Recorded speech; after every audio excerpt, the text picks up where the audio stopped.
Several common factors and motivations have been identified in the study of serial killers. Number 1, thrill or excitement.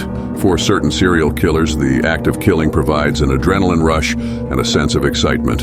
They may derive pleasure from the act of stalking, capturing, and killing their victims. Number 2, fantasy.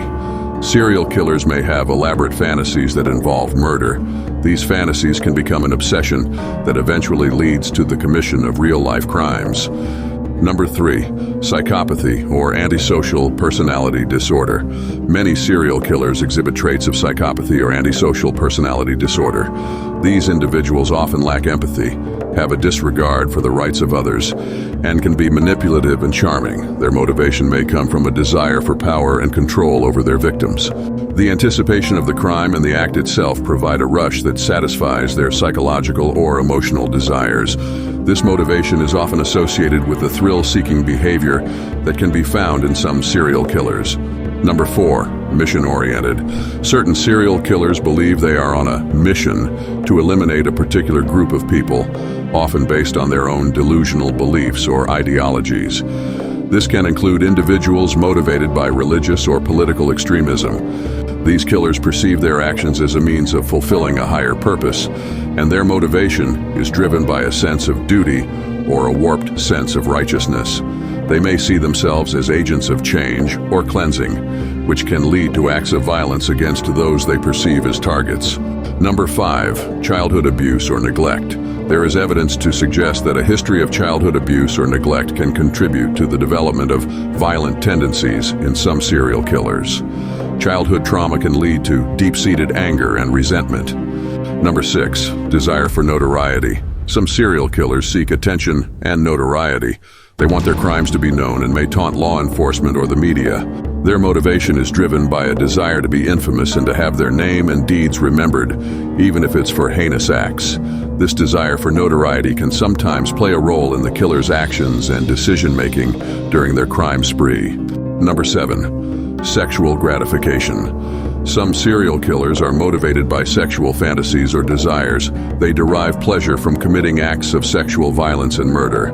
This category includes sexual sadists who inflict pain or suffering on their victims. Number 8, limitation. The term limitation typically refers to the constraints or factors that may hinder their ability to carry out their crimes. These limitations can include things like the killer's physical capabilities, their access to potential victims, or the presence of law enforcement in a particular area. Serial killers often adapt their methods to work around these limitations to continue their crimes. The absence of the ability to understand or share the feelings of others. In the context of serial killers, it means that they have a profound inability to relate to or care about the suffering of their victims. This lack of empathy allows them to commit heinous acts without remorse, guilt, or compassion for the individuals they harm or kill. Number 9, mental illness. Some serial killers have underlying mental health issues. These conditions can contribute to their violent behavior or exacerbate existing personality disorders.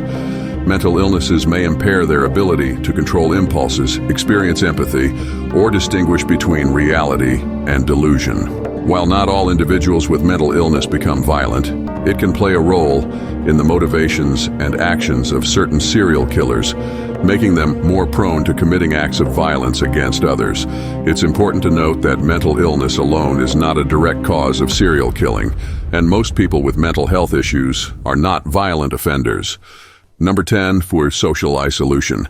It is a condition in which an individual experiences a significant lack of social interaction and connection with others.